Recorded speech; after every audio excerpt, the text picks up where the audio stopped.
أعوذ بالله من الشيطان الرجيم.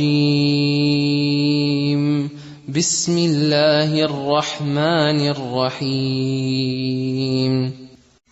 اللهم أنت ربي لا إله إلا أنت خلقتني وأنا عبدك وأنا على عهدك ووعدك ما استطعت. أعوذ بك من شر ما صنعت. أبوء لك بنعمتك علي وأبوء بذنبي فاغفر لي فإنه لا يغفر الذنوب إلا أنت.